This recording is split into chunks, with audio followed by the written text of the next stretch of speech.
Hey everybody, this is Troy Alexander, Inspiration with Troy Alexander. One more time, we're excited to be back. Y'all know my motto, dream, take that step and walk with purpose into your destiny. Every week we come on here to encourage you to take that step. Never allow anything or anyone to limit your dreams, your purpose, and your destiny. Tonight, I am excited. We have an amazing guest, but before I get to her really quick, listen, stay connected with us. Our nonprofit called to inspire.org. That's called to inspire.org. You know I love to take pictures. Follow me on Instagram at Pick by Design. I got the okay from the producer. Follow me on Instagram at Pick by Design, at Pick by Design. Stay connected, y'all. Y'all know on YouTube, Inspiration with Troy Alexander. And listen, y'all, two quick announcements. I want to give a shout out to Amanda Wiskowski. Listen, y'all, she made it to the top 8 of the Miss America, Miss United States of America, just this past weekend. So shout out to you, Amanda, and also Ann Pennington, y'all. She, from the Mrs. Division, she won. She is the Mrs. United States of America 2021, all the way from New York. Congratulations, Ann Pennington. We are so proud of you. One more announcement. Y'all, we're getting ready. We're starting a virtual talent show every month, and we will be selecting a nonprofit to help raise money to support those who are inspiring the lives of others. So we're starting March 5th. It's on our website called toinspire.org. It's on our Facebook page. But if you sing, you dance, poetry, whatever gift you have, listen, we want you to come on to our virtual talent showcase March 5th, 8 p.m. Eastern Standard Time. If you want to register, go to our website called toinspire.org or send me a direct message. But tonight, y'all, we have an amazing guest tonight. Listen, her name is CEE MICHEALA. She is an actress. Yeah, y'all know her as Yvonne on the TV hit series Girlfriends, currently on Netflix. TV credits include All My Children, Fresh Prince of Bel-Air, and so much more. Oh my goodness, she is the founder and CEO of Zulina.com, which is a holistic health product. I'm telling you, nutrition. You don't want, listen, we need that today. She is also has been on Broadway, on Jelly's Last Jam and Smokey Joe's Cafe. She's an author, nutrition coach, wellness expert, singer, historian, art educator, weight loss expert, and so much more. Welcome, CEE MICHEALA. Thank you so much for joining us tonight on our show. How you doing tonight? Good to be here. Thank you for the invitation. Doing well. Thank you. Wow. Listen, we have so much to talk about. I'm talking about going from your childhood to the entertainment industry, to the health industry, to the all along. And our show is about encouraging those to never give up on their dream, but to hold on and know that something greater is for their life. I want to go back to your childhood real quick. I saw somewhere where I read that your mother worked 3 jobs. Yeah. And for you and your 3 sisters. Tell me about the influence of your mother in you becoming who you are today. Oh my gosh, she was everything. She's still living. She, in a couple months, will be 85 years old. So she's 84. She's doing well. She did raise the 4 of us, 4 girls. I had no brothers, all by herself. And I guess as the babies came, honey, it was more jobs. And we were all so very talented, and just excited that she always really cultivated us and really encouraged us in all of our gifts. And we all are very talented. But for me, it definitely was the acting, the singing, the dancing. She bought me my first bookcase at 4 years old. And she would bring home the books. She was an English teacher by day. And any books that would have kind of a broken spine and they were thinking about, throwing out the books, she'd say, oh, no, put that in a crate. Put that in a crate. I'll take them. And I would kind of put the binding back on there and put the name on it and all of that. But she was a high school English teacher and drama teacher. So I started reading at 3 years old. My oldest sister taught me how to read at 3. So by the time I was 6 and 7, I was reading like Romeo and Juliet at 7 years old, 6 and 7 years old. Yeah, kind of. Wow. I was that kid because that's just what Mama brought home. So just very good with words And from that, it spent off into really loving the stage and acting, as she also was a local actress.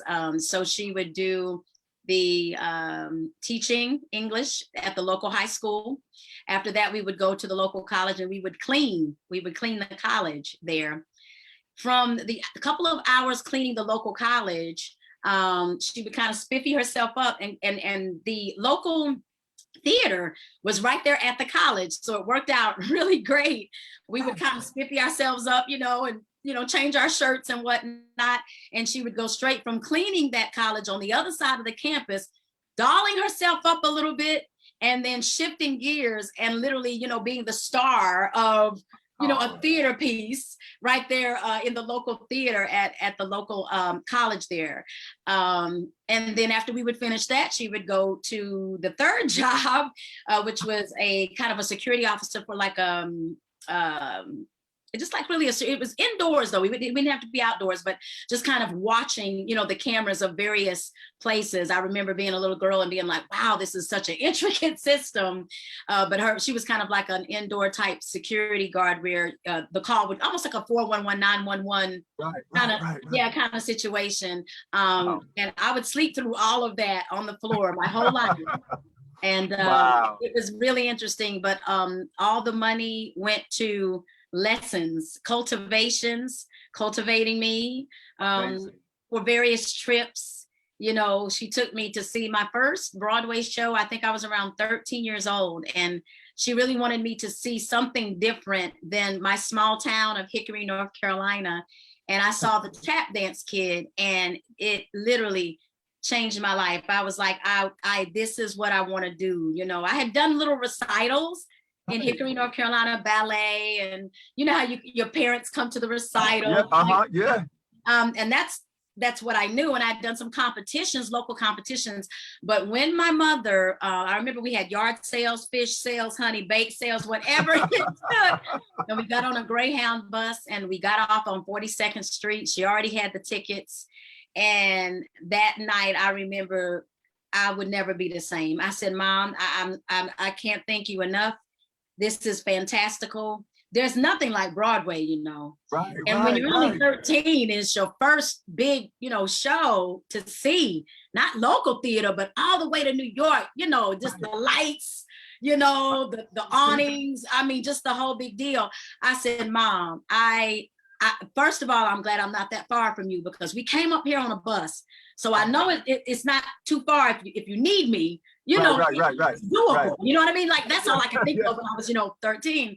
But I said, that's it. I can see myself. I can see myself on that stage, and I want to be in front of all of these people. And I like the playbill. See if I don't know if I can find it. I mean, I was looking at, I had never seen playbill. I'm like, now, you didn't have no reservations, no fear, no hesitation. No. You knew that's where you wanted to be. Yeah, by the time I was 17, my mother has already shipped me to Harlem. I had a full scholarship to one of the top schools, the North Carolina School of the Arts. But I had gotten a scholarship at 17, the summer before I was supposed to go to college. Somehow, I can't even remember. I got so many types of wonderful scholarships, and I thank God for that. And so I was able to get an apartment in the middle of Harlem, I think 1987, something of that nature. Wow. So by the time I was 17, I was already getting scholarships to study in New York, came back home, of course, and did 4 years in North Carolina School of the Arts, and the last 3 years at the Boston Conservatory of Music, and ended right up on Broadway. So at 13, I saw the vision, something I had never seen before. And as soon as I turned 21, I was already dancing on Broadway as Gregory Hines' little sister on Broadway in Jelly's Last Jam. So it didn't take too long to reach that dream. 21 is still a baby. but what an amazing journey. Yes. From seeing the first time on Broadway at age 13, and 8 years later, being on Broadway on the stage. Now I'm talking about CeCe. Listen, that is amazing. Really studying, making sure that I had what it took. From there, my study level and practice level was we was on another level, literally. because I knew what I wanted to do. It wasn't just for my dance teacher. And she was a white lady, nothing against her. But the tap dance kid was an all Black cast. I'd never seen anything like it before. Wow. And I said, I've never seen Black families that can sing and dance and act in such fantasticalness. Costumes that were $10, $15, $20,000 a pop. You know what I mean? Like I had just never seen. I said, this is it. This is what I want to do. And it kept me grounded. I did not even want to go to the prom. I'm being real. She had to make me go to the prom. I was like, Mom, for what? For what? I'm just trying to get to New York. You know what? And she said, CeCe, yeah, she was like, CeCe, you got to be normal. Like, these are things that, you know, you're going to have pictures and you might want to look back and you know what I mean? And I was like, Mom, look, I'm just trying to get through this for a year. I just want to get to New York. But listen, that's what I wanted to ask you. At any point, did you feel that you missed any part of what they call, right, a normal childhood? Or did you knew that your life was just different? No, if anything, I would have been more normal if I could have been born in New York. Like, wow. I just had to what do you call it? Train as hard as I could with what we did have in North Carolina.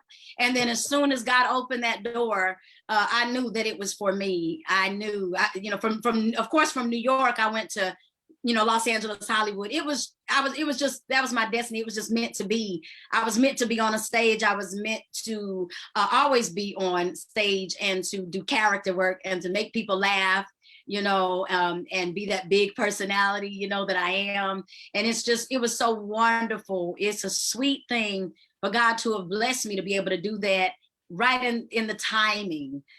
So there is nothing to regret when everything is happening right when you want it. You know, I went to college and was able to go get a degree, an honors degree, actually, Bachelor of BFA, Bachelor of Fine Arts degree in musical theater from the Boston Conservatory of Music, one of only 7 Black students in the whole college. Yeah, it was really tough. It was intense. It's a conservatory is very, very intense. It was combined with the Berklee School of Music. Many people have heard of Berklee School of Music. Yes, so it's a very intense, fabulous program. And in my last year, I had maybe 3 to 4 months left before I graduated. So I hopped on another Greyhound. I had learned about that Greyhound. And of course, from Boston, it was only maybe 5 hours. But remember, at 13, I had taken that 12-hour trip. Right. So buses were familiar with me. 5 hours was a joke to me. You know, it's like, yo, let me hop on this train. At any point, did you feel that it was too big for you at the moment? I mean, I know the passion was there, the vision. Yeah. But at any point at age 13, I mean, at that age, and even getting into age 21, yeah. Did you ever feel that a moment was too big at any point in time? I think no, only because I was incredibly trained. My mother had put me in 13 disciplines at 10 years old. I started singing in 5 languages at 11. By the time I was 12, I could sing in 5 languages. Wait. By the age of 12, you could sing in 5 languages. Very trained, incredibly trained. She just kept me in training and I loved it. You know, when you're in training and you're like, I hate this. You know, you secretly doing it for mama. I never did anything for mama. I did everything for me. And I immediately told my mother, if I didn't like it, I would tell her, you know, right away, this is not it. But it seemed like everything that she, you know, pointed in my direction, I gravitated to it and I was so good at it. And so I'm so glad that I took ballet, tap, jazz, modern, lyrical, voice lessons. I was in Girl Scouts, gymnastics, acting, improv. And I was thinking, I don't even know how I did it. And I think I made all A's and a B every year. Wow. So I was able to get full scholarships wherever I went, scholastically as well as, you know, artistically. They balanced each other out very well. But because I was so trained and she made sure that she got me the best teachers that she could that were in the small towns. And, you know, don't sleep on small towns. You know, it's amazing what type of training, you know, you can get in some of these, you know, small towns. And so to this day, it's, you know, wow. You know, and people are like, oh my God, like we know her as the crazy comedian type, you know, actress. And this girl sings like, and I mean, I'm 51 now. That's from lessons that I took when I was 12. That's what lets you know that training, it's a muscle that you develop that people I don't even think really understand. And that's why I want to tell you tonight, hey, if you're a child out there, pay attention to your children, even if they say, well, I don't want to stick with this. You never know. Just say, please, if you could, you know, see the beauty in it. Okay, maybe it's different. Maybe it's not, you know, the hot thing that of course it's not. No Black girl really, even to this day, is popular if she's learning opera. You know what I mean? Right. Once you learn the art of opera, you can sing absolutely anything. So as a result, I do 21 accents to proficiency. And most of my money in Hollywood was made is called silent money. And so I do all of the voice characters behind Regina King and gosh, Denzel Washington, Halle Berry. I've worked for all of them doing their singing voices. When Halle Berry sometimes is running through the forest and they can't quite catch it with the boom mic because they're having atmospheric issues, they say, don't even worry about it. We're gonna call CeCe. And so I know how to watch like Halle Berry running. So with the training I have, I even know how to scream. I took a whole year of just screaming. Most actors, if they're not trained, they don't know how to scream. So they'll be out within the next day that they're like, I don't have a voice. And it's like, what happened? Well, yesterday I did the movie and I was, you know, so with that, there's a different scream from a woman having a baby to the scream of, you know, a monster coming after you, to the scream of you seeing, you know, Elvis or some type of, big figure. Those are all very different decibels and tones and types to the screaming. But see, a lot of actors, they just hit Hollywood. Oh, I know I can act, you know. And I'm like, you might get a couple of little things, you know. But the ones who are trained, we really do get the top of the pick and the creme de la creme of all of Hollywood. So I think I did 13 different aspects of Hollywood, from soap opera to voiceovers, and was able to be a recording artist, books on tape, you name it. I did every single aspect. And very few actors can say that. They only know Girlfriends, but they're like, she did books on tape, she did voiceovers, she did an album. major production. I mean, you, like you said, Denzel, Whoopi Goldberg. I mean, you name Kelsey. I worked with them all. and your journey has touched amazing. Listen. You went all the way to Broadway, but I thought that I read somewhere when you did your first movie by age of 9. Yeah, I did my first movie at 9. Yeah. So, I mean, so talk about the discipline, because what young people and people sound like, be like, oh, she's amazing. Yeah, but what does it take to talk to me about discipline? Like what was your daily at 13, 14? What was your daily regimen? I mean, there was no downtime. Most of the time when children were at lunch, I was doing my homework. I mean, I would have my lunch there, but in between bites, I'm like doing my homework. I pretty much almost have to finish my homework by the time the last bell rings, because I'm going straight to the ballet studio. Maybe if I had a ride to the ballet studio and that might have taken 20 minutes, that was an extra 20 to 25 minutes where I could do a little bit more homework. But usually all of the work somehow, don't ask me how, had to be done, because if school let out at, let's say 3, I needed to be at the ballet studio by 4. And usually you stay about 5 hours, 4, 5, 6, 7, 8. I would get out about 4 o'clock to about 8 o'clock, 8:30 at night, because you're going to do ballet and then you're going to do tap and then you're going to do modern. You switch out your shoes and, you have to train. Yeah. Well, listen, I got to ask you, I am in awe of you. You are so amazingly talented and gifted, but you put in the work. And I love that about you. I want to ask you, was there anything about the entertainment industry that you did not know and that you were surprised by as you began your journey? Not so much. A little bit, but I had so many morals. My mom's so strong, and she brought me up in the church. So I went with God, not as strong as it is now, because you're gonna grow in God, your relationship. Right. But I had, even if I wouldn't have, I always tell people, even if I didn't have the fear of God, I had the fear of Vivian, which is my mom's name.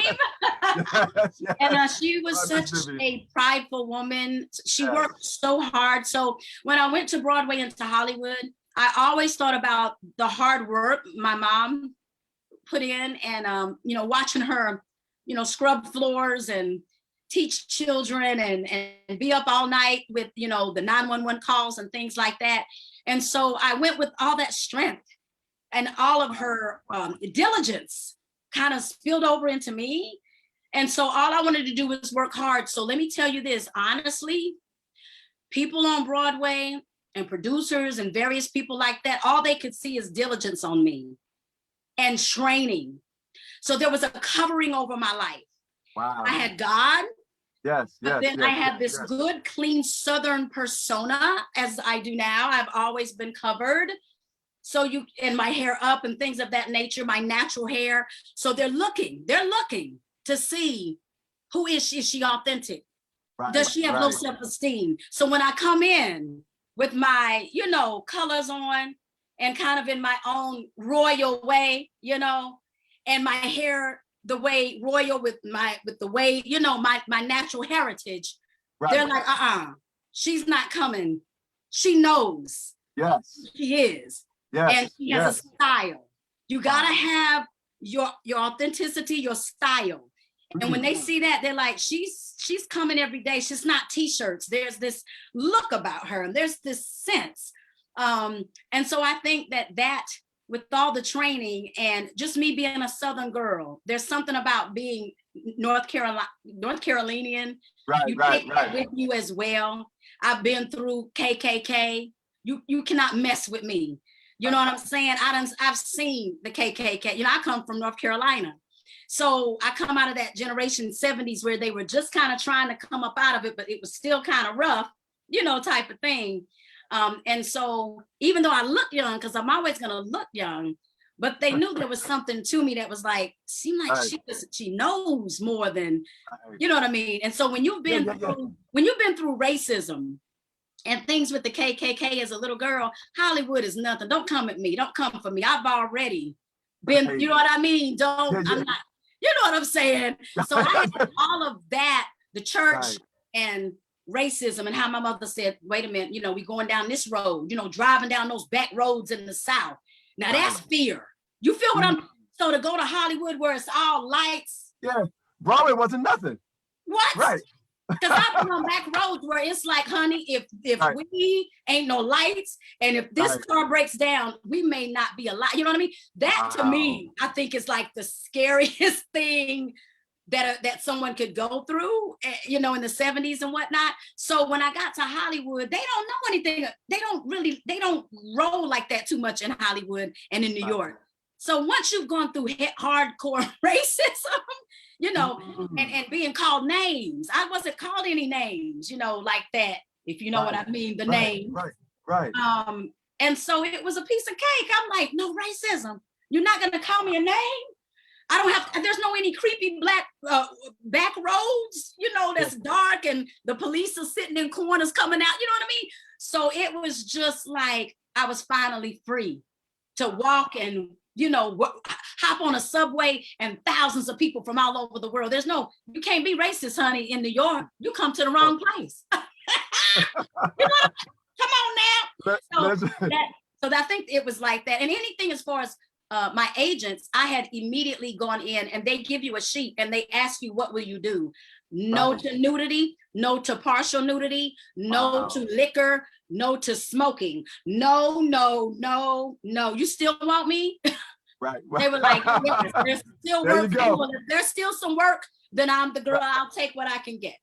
Right. Boom. Wow. I love it. So you have choices. People don't think that you do, but you have choices. So therefore, they don't even send you the scripts for prostitution. They don't send you the scripts. You won't even have to see it because my contract already told them, don't send that to my house. Please don't. Yeah. That's powerful. It is powerful. Yeah, it is powerful because you know what you want to do and what you don't want to do. So a lot of them girls, when you think like, oh, why did she do that? They had a choice. They saw the script. And not only that, but from the very beginning, your agent will say, she's not going to do a liquor commercial. She will not do this. She will not, no need in even sending CC. So yeah. I didn't know that. That protected me a lot. That protected, me a lot. Yeah. But it took something to even declare that because so many like, you know what, I'm trying to get into the industry. I'm trying to get in, I don't want to block something off that might get me to another role but I love your confidence and your assurance as to who you are. Say, listen, I'm not doing this, but I know there's a road that's going down this way that I will do. But I love that about you. You know what's really, what helped me a lot is that I guess I come from such a theater background and Broadway. And when you really think about it, really think about it, I don't think really anybody's ever had to get nude on Broadway. So that just wasn't my MO. I'm like, why would I take off? You know what I mean? Like my first introduction was theater. You wear clothes and costumes in the theater. So what is this all about? Like, I'll just go back to New York if this is what it's going. You know what I mean? I had options because I started out on Broadway. So I was used to $10,000 and $20,000 costumes, not taking my clothes off for what? You see what it was just how God navigated it. And some things just didn't make, you know how it feels to go from a $10,000 costume and then go to Hollywood and they saying, take your clothes off. And wait, that's just, I'm like, what are you, where are my clothes at? Well, give me the girl with the clothes on. I'll play that part. What about, somebody got the clothes on in the movie, right? Okay, that would be, that's gonna be, that'll be. Wow. But listen, funny. You got to remember, the funny girls get to keep their clothes on. If you can make them laugh, then that's a distraction. That's you got you got it. So it's like I hear what she's saying. When you have laughter, they're not looking at your body. They're waiting for the punchline. They're waiting on and that's just how God made me. So I didn't even have to fall into that whole like, oh, I'm just pretty, so just take off. And that's what they're going to be looking at. And I don't, it's fine. And it's powerful because you are empowering so many that are watching now, because I think so many feel like they got to sacrifice to get where they need to get to. And you are saying, no, you don't. Yeah. No. There's an assignment, there's a purpose with your name, and you don't have to compromise. That's right. Because that's what, no. So that's so powerful that what you just said, that has encouraged so many. Listen, I got to talk real quick about your faith and what role your faith, because y'all listen, we already did a show on CeCe's IG Live, right? And so we already, but tell me about the impact of your belief and your faith in your journey. First of all, before we go there, how long were you on Girlfriends or in the industry before your journey shifted? Because I know, something happened. Yeah. Exactly. I would say I was already walking in the faith before I got on Girlfriends. Okay. Yeah. So maybe about a year before I got onto Girlfriends. And even God had changed my name to Michaela, which means mighty woman of God. My agent flipped out over that. They were like, that's not your name. I said, it is my name. That is what God has told me is what I'm going to be doing. So I was so shocked that they kind of went with it, but I was not backing down. I said, I can take my headshots and I will pay for it. I'm going to change my name. You just give me the one with my old name, and I'm getting ready to go change the name. And within a day, they were like, that doesn't even, how are you going to keep your status? Everybody knows you for CC, like what, how? I said, don't even worry about it. It's just a name. It's Hollywood. Go with the flow. And that's when I became CEE CEE MICHEALA, about a year before Girlfriends. And I had an album coming out, so I was able to sing under that name, and did a lot of the wonderful, lounges and clubs, where the jazz singers kind of sing and whatnot. And it just kind of flowed. By the time I was doing Girlfriends, it was pretty much CEE CEE MICHEALA. And Michaela means mighty woman of God. And that every time I would hear that name, it would strengthen me, Yes. I went into girlfriends, you know, with God, like all up in me. I was able to go to Faith, not Faith Central, but the Dome, which is he was my dad, my spiritual dad for so long. Tell me, the Dome. What is that one?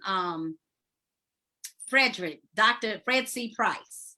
Dr. Fred C. Price, powerful. Like he was in his heyday at that time, going strong. His son was just a teenager coming up, and he was just kind of teaching him how to take over eventually, which now the son has it.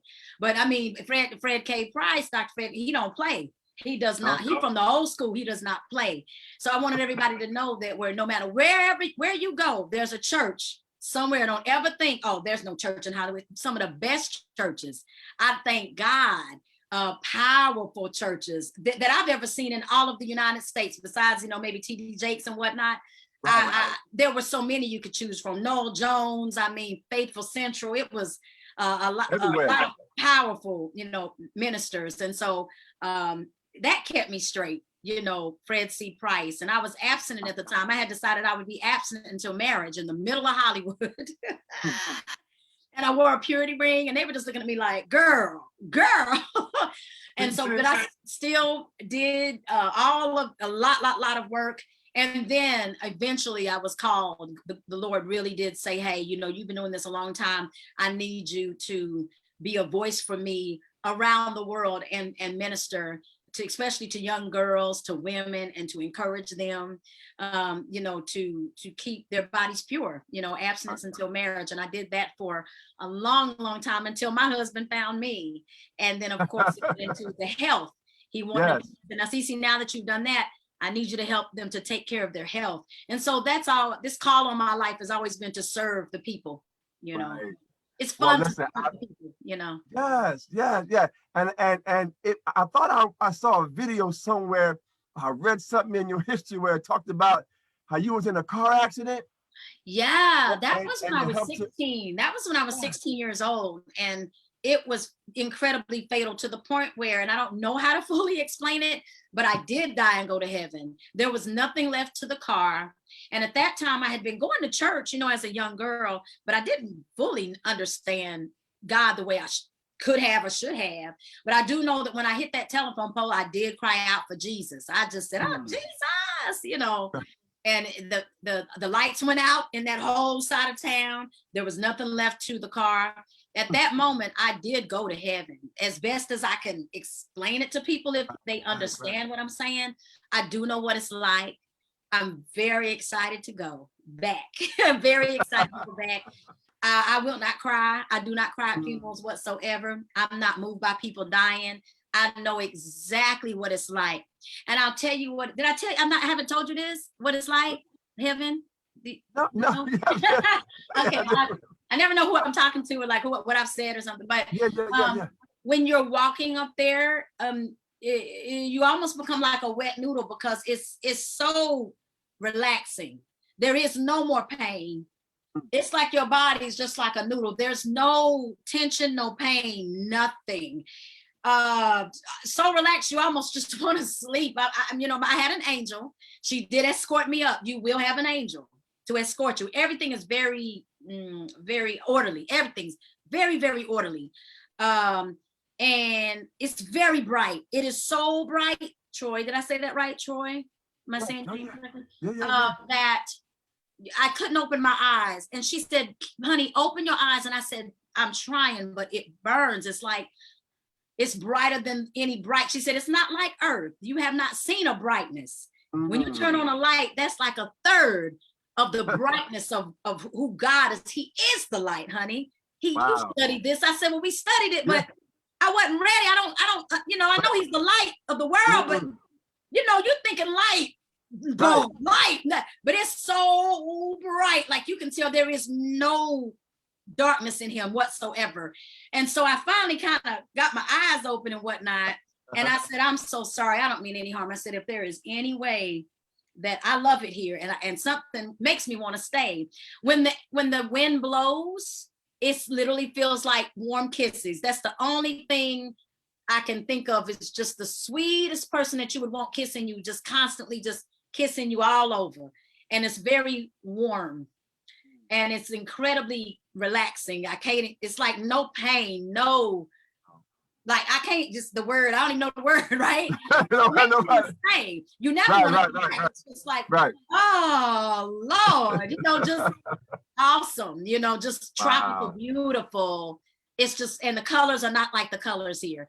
Yellow is yellow, yellow, yellow. Red is red, red, red, red, like what you've never seen before. I can't explain it. Because nothing is tainted. And I did ask her, I said, listen, this is beautiful and I do want to stay, and something makes me want to stay because it's so beautiful. And you're almost drugged with happiness. That's how I can think about it. And then I said, but I'm only 16 and I'm so not ready. I said, please. He said, but you called on Jesus. I said, I did. And I'm grateful. I'm grateful, but I'm only 16. If you could just please let me go back. And she said, very well then. And it was like, woo, it's like because we went through the stratospheres and the heavenlies and everything. It was deep. And then I came back down and I just landed in my car and the body bags were coming. The body bags were coming. They were like, oh, she's not going to be in one piece. And they told my mother, please look away. She's going to be in pieces. We just have to kind of go and see what we can collect, and we'll do our best to keep everything together for you and this and that. My mother was told, do not look. And they had her on a whole nother. And I crawled out of what was left of a window, and it was like a crashed Coke can. That was a tiny little thing. And not even a run in my pantyhose. And it was picture day that day. And I had on my little pantyhose and everything, a little skirt and whatnot, not even a run in the pantyhose. I couldn't believe it. I could not believe it. I know God got a calling on your life. That's when I knew. I said, I don't quite understand this, and I don't know how I'm going to live it all out. Maybe later. And sure enough, like I said, a little later, I was able to fulfill it and go, this is it. Remember when I was 16? He allowed me to have some fun and do what I wanted to do. But now I got to fully do whatever he wants me to do, wherever he wants me to go. And it's been just a joy to do whatever God wants me to do. If he says don't have children, I don't have children. I have no children. I asked him. He said you could, because whatever's in your heart, I give you your desire. But for me, this is God talking. He said it would be better for you not to, because I'm going to give you thousands of children to take care of. Wow. Would you be willing to do that? I said, I'm a willing vessel. I'll do whatever. I'll be willing to do whatever you tell me to do. Wow. But most men, they don't do that. They're like, oh God, when God told me that, surely that's the devil. Every time the God talks to you, it's not going to be exactly what you want to hear. So it's not always the devil. It's just something he needs you to do. And he needs people in the earth to lead. Moses was like, I can't do it. He said, Moses, you up here worrying about that you can't talk. Did anybody ask you? Could you speak well? I didn't ask that. Would you be willing to lead these people? He said, well, if you figure out a way for somebody to help me to talk, he said, I got that covered. I just need you. So he just is for willing vessels. And so it's been fun this last part of my life to like really the last like I don't even know, 25 years being just a completely submitted willing vessel. It has been such a joy, so drama-free. When you really listen and do what he wants you to do, you're just really fully covered and very, very protected, by the Holy Ghost, really, because you're constantly on assignment, and he's looking for more people to do just that. He needs that, Yes. Well, CeCe, I got to ask you, listen, your life has been, from a young child up until this age, this period of your life has been amazing. And guess what, y'all? It ain't over yet. No. She has been, for the last 27 years, she has been on a health journey to find these remedies. Listen, y'all, she done traveled to Japan, Thailand, Vietnam, China, India, everywhere, looking for these remedies, to allow us to be healthy. Please, how did your journey to Zulina.com start? Zulina.com is so much fun. I spend so many hours, oh my gosh, every day, to this day, every day. You know how I am. I'm very diligent.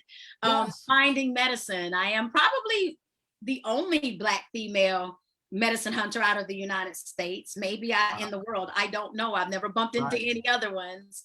So that's exciting to know that I might very well be making history. And history's always happening. But I was living in Canada around 24 years old, right after Broadway, doing a show there. And I went to the grocery store to get some groceries, and the things that I wanted didn't exist. And I said, okay, excuse me, this is just Canada. Like, it's just right over the border. Why come I can't find certain cereals or a sweetener, or, you know, what is going on? And they said, ma'am, those items are banned. Half of your grocery list that you want is banned. I said, banned? Banned? Like, I've heard of books being banned, but food? And they were like, oh, absolutely. They said, unfortunately, you know, FDA in the US is very loose, you know, very loose. They kind of let quite a few things in. And I'm like, I didn't know. Why would they ban it? They said it could cause major health issues and disease and things of that nature. So while I was there for those several months, my body became so clean, eating the Canadian way. Because, you know, when you're in Rome, you do as the Romans do. And when I got back home, I said, I cannot eat this stuff that America has to offer. I'll do what I can, but if Canada has cleaned me up and they don't, you know, sell it, I won't be doing that. And so that was at 24 years old, and I haven't been doing that ever since. And I just began to study more and more. What is it in America, in the American diet, that is harming our people, making us feel, you know, so tired and, you know, maybe depressed. You know, why are we not up to par? Why are we so obese? We're the most obese country in the world. You know, we're the #1 dying of COVID, right? #1. Who wants that number? Like, the #1 wonderful superpower, you know, country dying of COVID. #1, you know, #1 in obesity. I mean, we have every type of gym. We've got every opportunity to mountains and nature trails, free parks, no war, no days off from bombings and wars, nowhere where we have to, you know, scrounge and hide. Every day we can go to free parks, you know, things of that nature, sidewalks and places, just swings, and I mean, seesaws, you know, monkey ball. I mean, I've seen them, you know what I've seen them. Opportunities, yes. And in America, you know what I mean? And yet we are the most obese nation. I said, something's wrong with the food. Then I'm dealing with the young girls and boys, and they're developed at like 8 and 9, 10, fully developed. The girls having menstruations at 8, 9, 10. Boys are 11 with size 12 feet at like 11 taller than the daddies now. You know, they'd be like, how old is he? It's like he's 12. I'm like, he's taller than the daddy? 6'1"? You know what I mean? Used to be if you were like, 15. Right. No, you see them, they in junior high, like 6 feet tall. I'm going, and that's just from like the hormones in the food. So after that, I began to really be like, look, y'all, it's kind of fun to kind of grow up fast, but it's really not. You know, like mama don't know what to do. It's like they so big, falling out the bed. You got to change the bed because their feet are, you know, they growing out of the bed. And so I was very concerned. So Zulina started out with, you know, me coming back from Canada. I did want to do something for obesity. That's why lean is in the middle of the word Zulina. And I absolutely love Africa, especially South Africa, the tribe, Zulu tribe. Very, very strong Shaka Zulu, honey. If you know anything about Shaka Zulu, he is not to be beaten. He likes to fight even with his shoes off. He fights better barefoot. Okay. Wow. So Yes. I wanted something very strong to connect us back to the motherland. So Zulu is called Zulina, and it is a clean eating protocol where not only do you lose weight and feel great, but it eradicates diseases. And I was so concerned about the disease point and all the health issues, especially the African Americans are going through, these levels and blood pressure and sugar in the blood. And, you know, right now I'm studying the white blood cells and the red blood cells because of COVID. I want to make sure that our white blood cells are optimum, because those are the fighter cells, you know, things like that. Nobody's talking about. And what I noticed, Troy, is that no offense, but I'm African American. They call me the Harriet Tubman of health. And all of these, I'm now getting an influx of calls, you know, wanting people help. They want help, and I'm here to help them.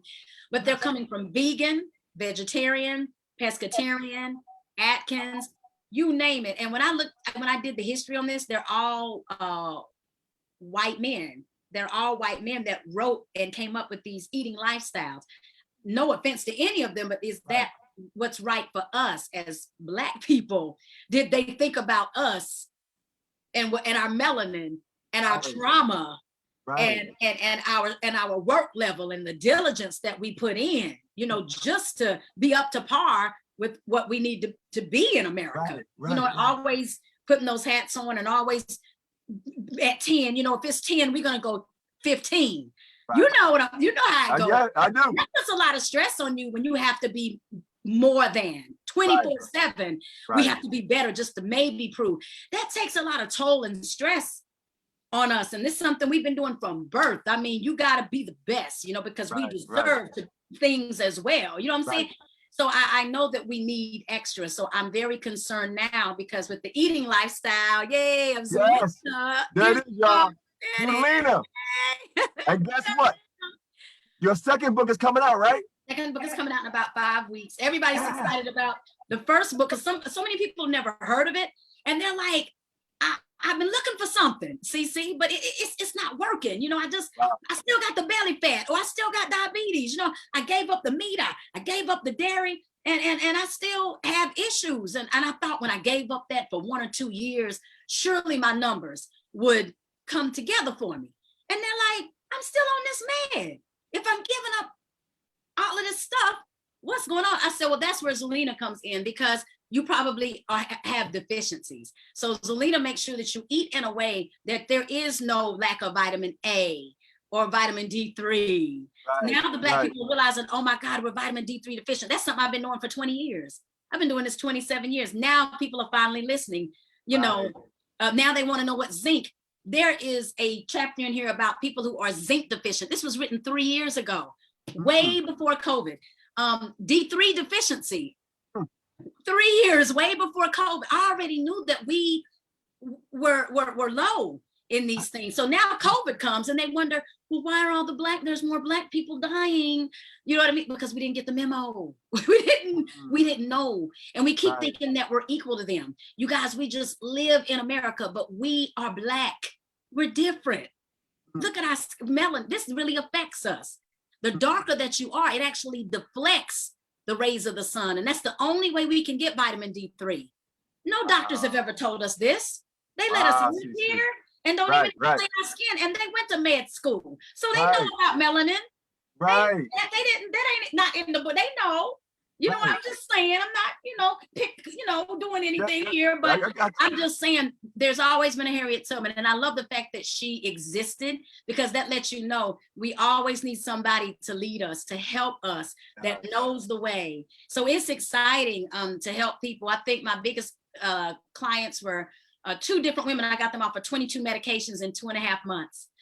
My fastest client was getting a lady off of a metformin, the diabetes medicine, in about 9 to 10 days. Yeah. And my youngest client was 9 years old. They were going to put her on the needle for type 1 diabetes. And in about 2 or 3 months, leveled out, wonderful. No need to get on the needle or anything at 9 years old. So I've helped so many. Babies with eczema is gone in 3 days, never to return, with this $5 soap, never to return. Listen, what I love about your website is you can type in what you think the problem, or what, and all of these options, products, different ways show up and tell you what they're for, what they're not for, what they work with, what they don't. I'm like, you have over like 300 remedies, I believe. 300, yeah. It's about 75 products that take care of about 309 remedies. I try to keep a number on everything. And so I think COVID was number 301. COVID, that was last year, about when Tom Hanks came out with it. That's when we took it seriously. And so I had the COVID care kit about 3 weeks after he announced it. It took me, I stayed up all day and all night for about 3 weeks and came up with it. So all the lozenges, herbs, adaptogens, capsules, everything that you need, especially for the Black. White people love this too, but especially for the, for the Black family, because I know what we are I know what we are missing. And one of the really secret things, I hardly ever tell my secrets. But if you go into the word, just you and me, go ahead. Okay. If you go into the word of God and you look up the story of Noah, it was hard for Noah. People laughed at him. What are you doing? What do you mean rain? What is that? You know, he's like, I don't even fully know, but I know it will kill you. I mean, you need to get on this boat. Y'all know I don't do boats. Like, y'all know I don't do boats. I'm not crazy. Right. You gotta trust me. What I love about how God works is I love animals. You know why? Not one animal bit, barked, snarled, nothing. They filed, honey, and those animals went on exactly how they were supposed to go on. When you could see, if you can imagine looking at something like that, that's when you know only God.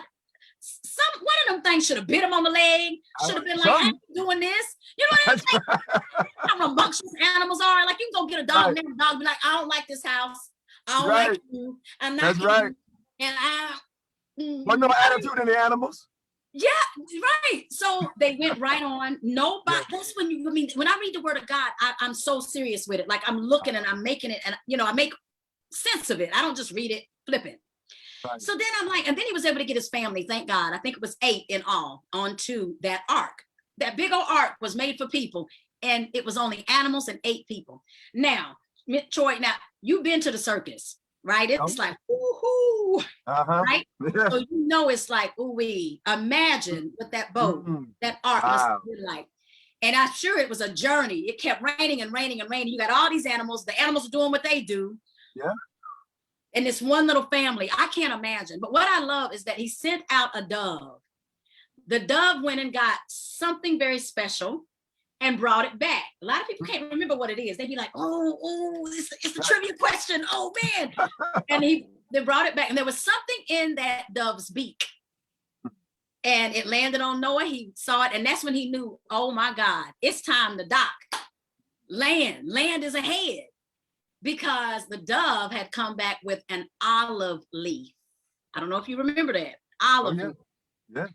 And the olive leaf is, y'all, if you only knew how powerful the olive leaf alone, how much infection, viruses, fungus, just the power inside of an olive leaf. So when I read the word of God, it's part kind of like Africa and West Africa, where we're from. What were those people, our ancestors, eating when they stole us?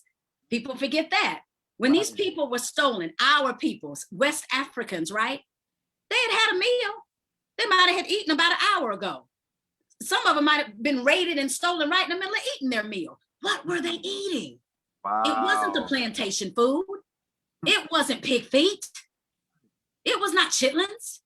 It wasn't even broccoli. Go to Africa. This stuff you're not gonna find. It was mango and coconut and soursop and baobab. And see, these are the things I have on my site. Right. In powder form and in delicious tea. Look at this delicious, beautiful tea. It even says red at the top. You can see it's red. I'm getting the red tea. I'm getting the red tea. This one is from South Africa. And there's just various things that I have that just brings us back into balance. Because guess what, Troy? Every immigrant came with their recipes. Every immigrant that came to America, they are allowed and they are proud of their recipes. That's how they eat. Now, if we want to go to Taco Bell, it's there. That's not real. Nothing against it. It's just there. I'm just saying. But if you are from Mexico or, you don't have to go to Taco Bell. You're going to be at home and you're going to make it authentic. Taquito, the burrito, nice and flat tortilla, fresh. Mamma mia. Mamacita, she's going to make a guacamole fresh. We over here buying guacamole at the grocery store. Wow. Mamacita is going to make it fresh. Avocado, smash, fresh lemon. You understand? So they already are coming. America, this is just where they come for opportunity, but they're coming with their food. They're coming with their recipes. We had nothing. Wow. We didn't even have our clothes. We had nothing. And then they split us up. We don't even know the language. Then we get on these plantations and he makes somebody cook the food. He doesn't audition her. He doesn't ask her nothing. He just says, you in the field, I like you, go in the house. You in the field, I like you, go in the house. They don't even know what they're going to do in the house. They just know I'm going in the house. He's going to beat me, I go in the house. You get in the house, you standing there, you don't know what to do. You like, oh Jesus, I don't know where I'm at. I don't know what's going on. We just done been through so much. First, it was an auction block. I've been stripped from my babies, but I got to keep my mouth shut because they crazy. These people is crazy. And I don't know. All I know is I got split up again. I had one child left, but he just put her in the field, and now I'm in the house. I don't even know what that means. Soon now, like I said, act like I'm in here. So all of a sudden he tell me, you're gonna cook. I don't even know what he's saying. I don't even speak his language. I don't know how to speak English. He said, that's how I speak, because I'm from Africa. So I just spoke Zulu to you. You know what I'm saying? Jambo. That's how you say hello, in Swahili. You know what I'm saying? You know what I'm saying? I don't know what he's saying, but he give me a pan and he shows me the oven. He shows me heat. And then he begins to give me random corn from the Native American. Corn. Random stuff that they done got from the Native Americans and whatever else they brought from London or whatever. And I don't even know what this is. But I do know I got to put it in this pan and I got to make it work. He gonna beat me. Because these white people, they got to eat. My master got to eat. And this ain't what I was doing. I'm used to basket weaving. I was basket weaving when they found me. Now I'm cooking. Lord help me. Because I don't know if I can do this right. I wasn't made to cook. I wish he would have let me tell him what my gifts are. I really was the baddest basket weaver in West Africa. But he got me up in the kitchen, standing on my feet. I'm cooking, and God knows I hope I don't burn it or do it right. I don't even know if it's gonna taste right, but good God, I hope so, because he's gonna go kill me if I don't get it right. Do you understand? This is who we are as far as food. So it's lost. We're lost. Wow. You understand what I'm saying? Our cuisine is traumatized. Wow. Like, we don't even know who we are. Are we the burrito? No. Are we the soy sauce? No. You know what I mean? Are we the pasta? No. We don't even know. So we're just eating everything every day. We eat a little pasta one day, a little Mexican another day. Still lost. So in 2021, can't even, if any Black person, if I go up to them and say, can you tell me what an African dish? They're like, no, I never seen one in my life. I'm getting ready to eat pasta. It's Taco Tuesday tonight. Taco Tuesday. Yeah. Yeah, we're gonna do Meatless Monday. They got words for it. We don't know who. That's where y'all get the book. Because I'm gonna take you back in time. I'm gonna take you to West Africa, and then I'm gonna bring you through the plantations and kind of tell you what we were able to sneak on the ships and the okra and a few other things.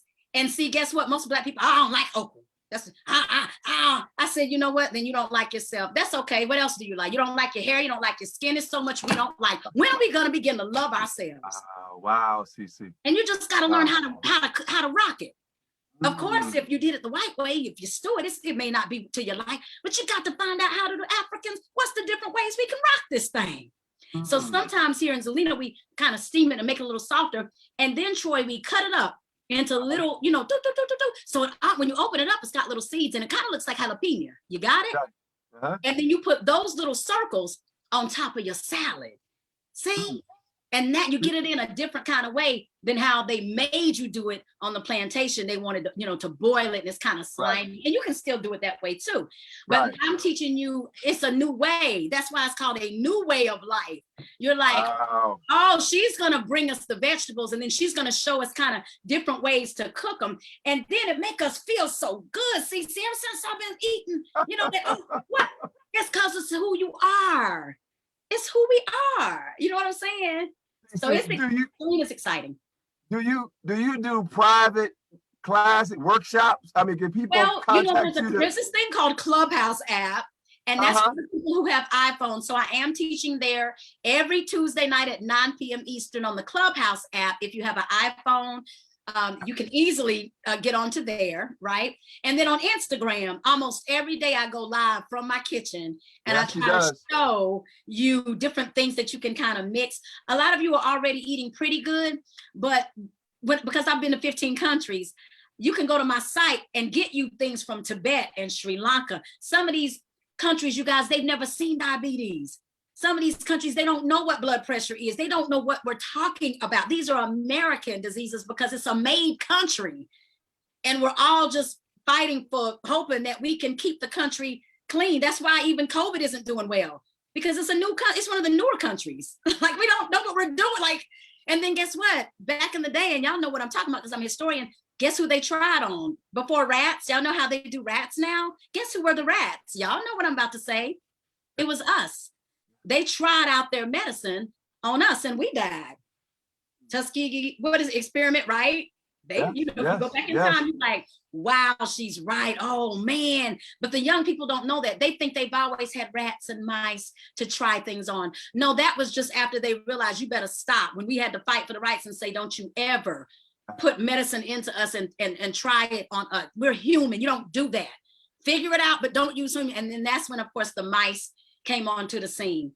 It's unbelievable, our history. We've been used, abused, traumatized. CeeCee, you have given us African history in the lane and in the line of food. I mean, it's amazing how you. So listen, I got to listen. I'm not gonna keep you much longer.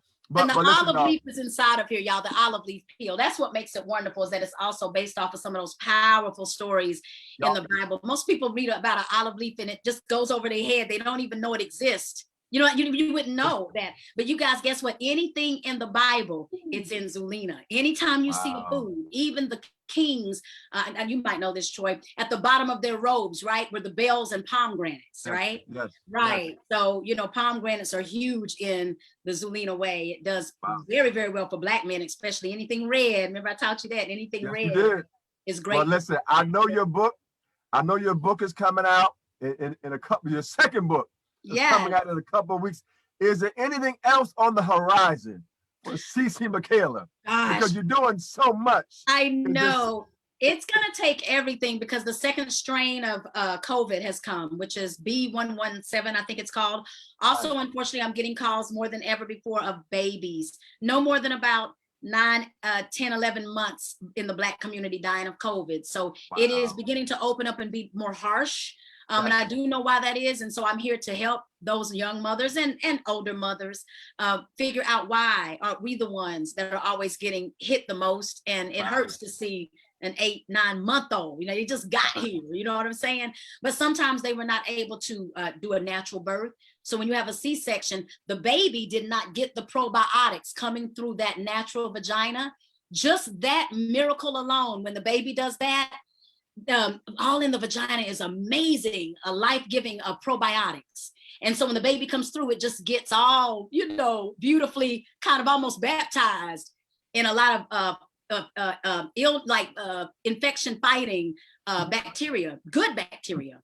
And then once again, you put it on the breast and out comes what they call the golden milk, that first, you know, milk that, you know, that's the powerful milk that has some of that. It's almost called golden milk, right? That the baby needs. And so a lot of the mothers are like, CeeCee, I did a cesarean.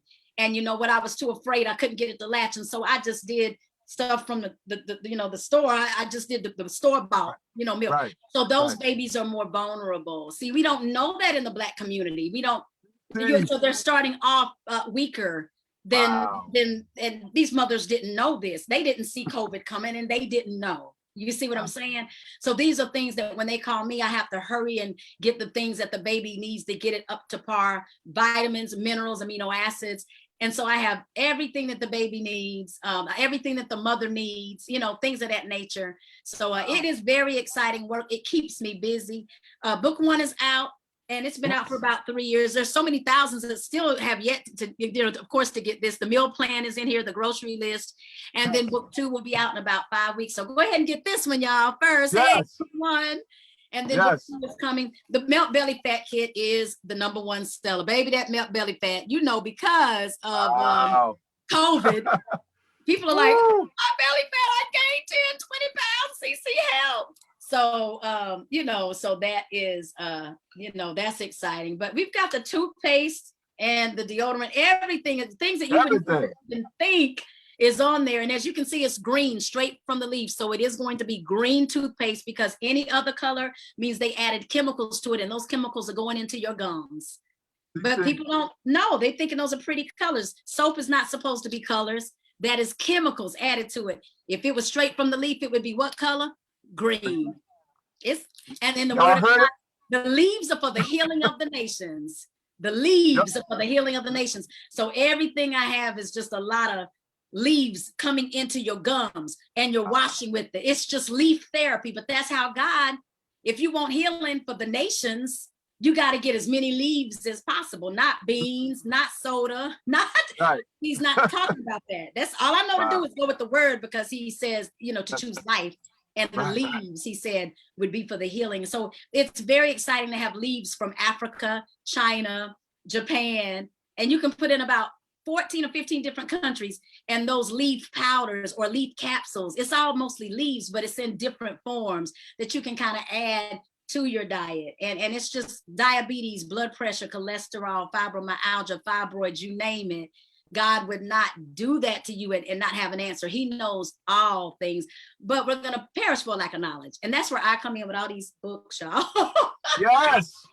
I'm reading and studying, and and I know numbers like you wouldn't believe. So if you need anything, DM me. Literally, y'all, I say, when you get this book, you get me. And I don't think that's ever been done in the history of a health book. When you get this book, you get me, meaning all you got to do is message me or DM me, leave me your number. I will call you within 24 hours. That has been my policy for years. And it's just exciting. Like they say, this is the Coach CC. You're going to just come I tell you that's what I was going to do. You know, I'm trying to go to heaven. I ain't going to lie. I'm trying to get to heaven. I can't lie. And we go over their numbers. I tell them to print out their numbers. Their white blood cell count should be between 3,000 and 10,000. See what I'm saying? I know the numbers. Your A1C cannot be above 5.7. If it hits 6, they're going to put you on metformin. That's not what they're telling us. And that's the information that we need. If we just had our numbers, we could have a goal. But if you don't even know what to shoot for, if you don't know that a basketball, you know, that's 2 points, or that if you do it from here, it's another couple of points. So then you know your strategy. You're like, oh, snap. You know, I think I'm going to have to do it from the free throw. You know what I mean? Like, if you know the number that it equals, you'll know how to play the game.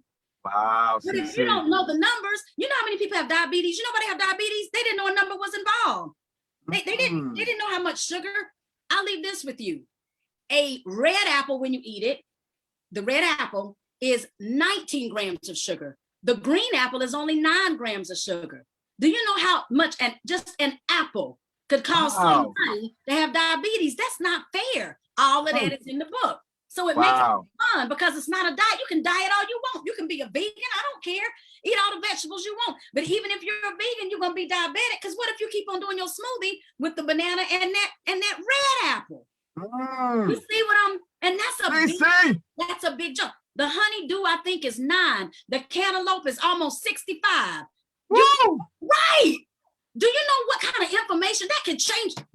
It's life-changing, because you're like, I don't have to have everything. I just got to have the right thing. Wow, CC. Listen, y'all, I'm telling you right now, we could probably talk a whole nother hour. But listen, CC Michaela, I thank you, CC, so much for coming on tonight and sharing your amazing journey. Listen, I need you all to go to Zulina.com and how you spell it again, CC? Yes, it's show me the name.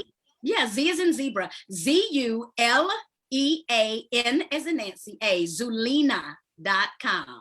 It'll be in the heading of the show. So the website, you can go right there. And I'm telling you right now, thank you, CC, so much. You're so for sharing a wonderful journey with us and with our audience. And just a reminder, all of your health remedies, they are for all races, right? Like all but again, races. And not only that, you can even put in like Native American, you could put in Caribbean, you know, just even if you're from like different diaspora, you know, places, you can put that in. Even the Asians love me, because they're like, you have so much medicine we've been trying to find since we got here, we can't find it. So everybody loves to shop at Zulina. The only reason I just made it even a little bit more African American, because we've been so left out. We've never had our own vitamins. We've never had our own eating system. So we've always supported everybody else. You know what I'm saying? So it is exciting to have something a little bit more for us. And yet there's medicine for Tibet, China, Japan, you know, everybody shops on there, because I've been all over the world and I brought it back. See, the Japanese, they already know about matcha. They're like, you got the best top-notch matcha, you know, so they're already excited, but we've got to get a little bit more a little bit, up to speed. The Jamaicans are like, baby, mama, you got soursop. Yeah, that's what I tell my tongue, make my team. Yeah. And I'll be like, oh. And sometimes the Jamaicans will just clean me out because they know what's in Jamaica. They've been looking for the soursop, and ever since they've been here, they can't find it. So do you see what everybody shops? Everybody. And a lot of times when even when the Caucasians and white Americans, they've been to Jamaica. They've been to China. They've experienced what they know that they like when they go there. So they love shopping because they're like, you're so global. When we went there for our honeymoon, we fell in love with that tea and you have it. So everybody shops there. Everybody shops Zulina.com. Zulina.com because it is so global. I'm just excited that for once we need help for our people. And so if anybody else, I would love for us to shop there more than anything because I know we need some solutions. You know what I mean? For we, the lost people, we're ever trying to find our way. We're coming. But we're a little bit left behind still medically, some disparities going on. In America, we should all be dying at the same rate. Why are there more Black people dying? No, we need more nutrition, more answers, more solutions. So that's what I help them to do. Y'all be sure to get the COVID care kit. That's for prevention, the onset and aftercare. Right after COVID, your WBC, your white blood cells are going to be low. Your white blood cells have fought every day, all 14 days during quarantine to make sure you don't die. So if you're still here, it's supposed to be up to 10,000. But what happens, Troy, with COVID, 9,000, 8,000, every day is fighting to make sure that you still stay alive, even though you feel great. That's your white blood cells fighting so good that you don't even feel it. You'd be like, I just had a little tickle. And, we kind of not humble about it. You'd be like, oh, I had COVID, but, I ain't really feel. I'm like, no, your white blood cells have a good fight. But you started at maybe 11. But once COVID is over, you might be down to 3,000 or 4,000. So you got to build. And so people are like, it's over 14 days, I'm good. But they're not building their white blood cells back up. And you need that in case you get a toe infection, nail infection. Urinary tract infection. You're going to need it to be high again to go fight whatever infection may come next. You see what I'm saying? So CC, on your website, what do they type in to get that COVID box, that health? Word COVID. Okay, so just type in COVID. Right, hit the red stop button, the search engine comes up, COVID. You know what I mean? Testosterone, fibroids, AIDS, HIV. Cancer, breast cancer, triple negative cancer. Baby, be as specific as you want. Chin hair, acne, bleeding gums. It doesn't, ears ringing. There's things that you like, headache, cramps. It doesn't matter what prostate. Whatever it is. Whatever. 27 years, 309 health issues. So there's not too much that you wouldn't find, on there. So anybody that's, even if it's the least little thing and you're thinking, I didn't even think that you could fix that. I thought ringing of the ears was natural. No, your ears are not supposed to ring. You're not supposed to have headaches. Your eyes are not supposed to be dry. That's vitamin A. Your hair is not supposed to be, I'm 51 years old, not a piece of gray. 51 in 3 months. But that's even a deficiency, unless you're up there. If you 60, I get it. But really, we're not supposed to have gray hair until we're about maybe 60, if you know how to do it right. Yeah, that's a vitamin deficiency, even gray hair. I know, who knew? Strokes is a vitamin B. The only reason why people are having strokes, they did not get any vitamin B as in boy. That is sad. That is sad. That's what I'm trying. That's not fair. That ain't fair. Now, certain cultures know this. They know this. But we're sleeping on vitamins and minerals. I don't know what's wrong. We just eating. Because of our history. That's all they gave us. And they barely gave us any food. We was out in the cotton field. And they said when we're done with the cotton, you fend for yourself. And then we weren't allowed no weapons. So how we gonna go hunt for some protein? Right. So we had to, take a stick and kind of sharpen it a little bit, and then we were very good because we're from Africa. So we know how to stab and we know how to jab. And that kind of came back to us. And we were able to kind of do that just in fish. There was no hook, no, they didn't give us nothing. So we just kind of, you know, took the end of a wood or whatever, and we would, you know, stab a fish in the river, and we bring that on home, and we fry it up, you know what I mean? Wow. But we're bigger than that now, 2021, y'all. You know, Wow. we free, we can do this. But we're kind of still lagging behind because of those types of things, that they didn't give us any weapons, no fishing pole, because everything was considered a weapon. God knows if they, you know, give us a fishing pole, you know, what would that have hurt? What would that? But they, you know, it was an oppression. And so it's time out to get up from that, you know, oppression, and begin to really learn some things that we need to know. So I know every vitamin equals something major in your body. Vitamin B, A, you will go blind. Anybody night blind out there? You just didn't eat enough vitamin A. That's it. But night blind is not natural. But you're like, I didn't know. Food is everything. Food is very, very powerful. So I am a food specialist, and I'm very, very knowledgeable. Like the back of my hand, I know it. Food. And so it's not about a diet. It's about, what do you need, Troy? What does your mama need? What does your sister need? And so Zulina it's a way of eating, but very customized. That's why on the back of the book is I have to go disease by disease, so that even though you get the meal plan, diabetes is going to say, but you can't do this. And you got to do it like this. Only eat a little bit right. Now you got a missing gallbladder. You got to read that page to find out, oh, I can't eat that. That's going to mess up, you know, my gallbladder. You know what I mean? Right. And no diet has ever done that. If you're vegan, you just, I don't eat no meat, animals, and I don't eat, you know, any dairy. Okay, but what about the sugar level in the apples, or the cantaloupe to the honeydew? You can go ahead and be a vegan. You're going to mess up. Smoothies are taking people out, right? I know you know. Yeah. Smoothies. I did a lady the other day, we counted up her smoothie. She was wondering, what's wrong? I'm so scared to get diabetes, and I'm trying, I'm eating healthy. I said, y'all say healthy, but let me hook you up. Let's go over your smoothie. We counted up her smoothie. It was 31 grams of sugar. She had a banana, oatmeal, blueberries and strawberries, and a little milk. Sound good, right? I mean, yeah. Right. 31 grams. We counted it up. Guess what? Because the banana's 14 in itself. The banana's 14 in itself. When we added a little cup of berries, might have been another 8, and even the milk had 3 grams of sugar. We added it up, 31 grams. Guess what's 31 grams? A bag of plain M&Ms. She may as well eat a bag of M&Ms for breakfast. Wow. That's what I know. That's why. Wow. Right. It's tricky.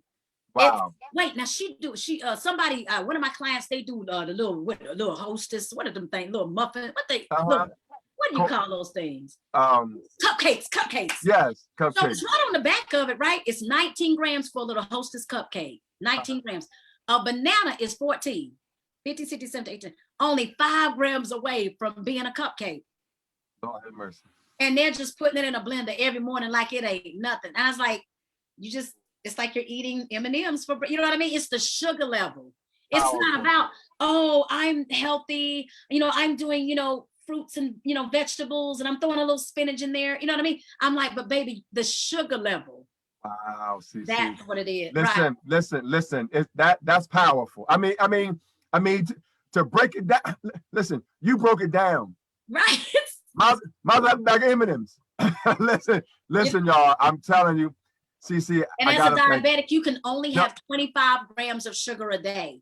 Wow. Right. So if you eat a bag of M&Ms, it's a wrap. It's over. Yeah. If you do that smoothie in the morning, you better not eat no other cookie, no nothing, because you've already done all your sugar in a smoothie. And I don't think people know that they're spending their sugar, you know, allotment on a smoothie. Right. Well, listen, CC, I want to thank you. Thank you for enlightening us. Thank you for just sharing your journey. I appreciate you. Listen, I'm telling you, the first time that we connected, I mean, it's been amazing. So I thank you so much for just sharing your journey with us, and for even allowing me to be a part of your journey in one small little way, just to get the word out there about Zulina.com. Go there and just do a search. Again, DM CC. Listen, she will reach back out to you, connect with her. Listen, this is about healthy living and healthy life. I'm telling you right now, Thank you, You're CeCe, so so much. welcome. And the We number's appreciate- right there on the website if you guys need anything. Yes. The same number all the time.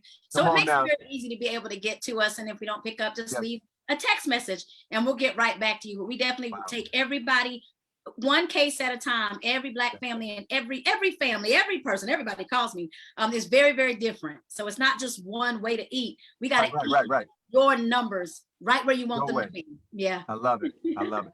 Thank you, Lord. Listen, everybody. CeCe You're welcome. Michaela, please follow her social media, Zulina.com. Stay connected with her. Thank you, CeCe, so much. And on social media, I'm at CeCe Michaela, but he'll put it Yes. all up in the, in the caption. Yeah. Absolutely. Anything else you want to say before we go? I think that's it. Unfortunately, on Facebook, this is horrible. I think I'm already at 5,000. You guys, I'm so sorry. But if anybody all right. has Instagram, It's all right. it can be millions. But I think Yes. you can still message me on Facebook. Absolutely. And then, of course, if you go to Zulina.com, the number's right there. So you can always leave me a message and we'll get right back to you within 24 hours. It will be me. It will not be anybody else. It I will be call CeCe. everybody the first time for sure and make sure that you get what you need personally. Awesome. Thank you, dog. And you see why she's amazing. Thank you so much, CeCe Michaela. Appreciate you, and we'll definitely be in touch because I gotta add the toothpaste, the great to my cart. I got about 3 or 4 things already in my cart, but I gotta add the toothpaste now and the soap. But You're listen, gonna love thank you, CeCe. You're so much, welcome. everybody. Yeah, thank you. This is Inspiration with Troy Alexander. Thank y'all so much again for joining us. Listen, y'all, we won't have a show next Monday, but we got a second show this week, Wednesday night at 6 p.m. Special day, special time, 6 p.m. on this Wednesday. Listen, Veronica Tulo, award-winning film director, teenager. Listen, y'all, I'm telling you, you don't want to miss this phenomenal show on Wednesday at 6 p.m. And I told you earlier, we're having our monthly talent virtual showcase beginning March 5th. Go to our website, calltoinspire.org, calltoinspire.org. We are here to lift you up and to inspire you. And our motto, dream, take that step and walk with purpose into your destiny. Thank you so much, CeCe. Have a great night, everybody. And we'll see you Wednesday night at 6 p.m. Eastern Standard Time. Have a great night. Thank you, CeCe. You're welcome.